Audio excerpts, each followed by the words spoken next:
m'appelle Lou Biltemingar, je suis étudiante en 3e année à l'ICAR et aujourd'hui j'interview Vladimir Perisic pour le film Lost Country.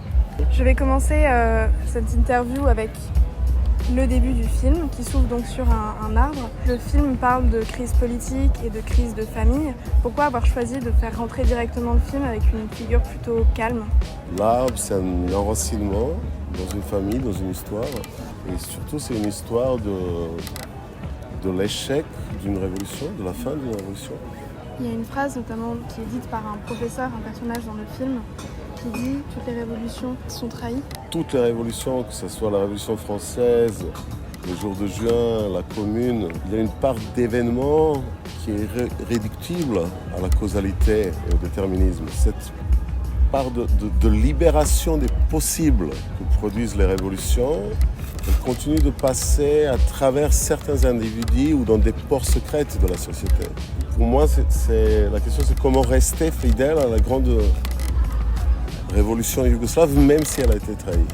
Et on vit tout ça à travers l'œil d'un adolescent à qui on demande de se politiser très très vite et d'avoir des avis tant de la part de sa famille que de la part de ses proches, de ses amis.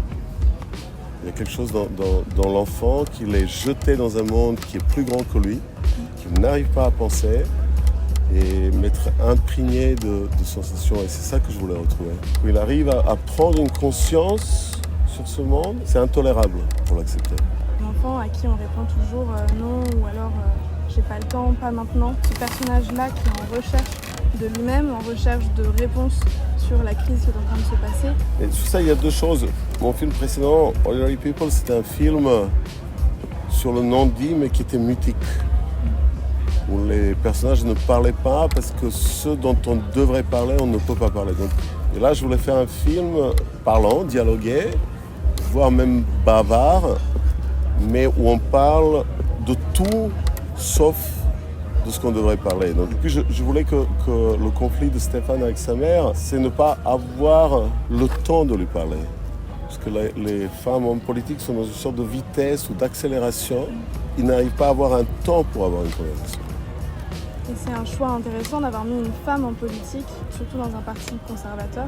D'une part, dans le cinéma européen, il y a, à ma connaissance, pas du tout de portrait de femmes qui font de la politique, sauf le film La fleur du mal de Chabrol. Ça m'intéressait aussi de faire le portrait d'une femme qui, d'une certaine façon, est indépendante, mais elle n'est pas libre. Finalement, elle est aliénée dans une société très réactionnaire, conservatrice et patriarcale.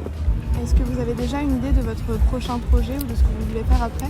Oui, c'est le suicide de la fille du général Ratko Mladic qui est responsable pour Srebrenica. Elle s'est suicidée 1 an avant Srebrenica en 1994.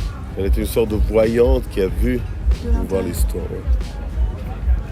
Très bien, merci beaucoup. Merci à vous.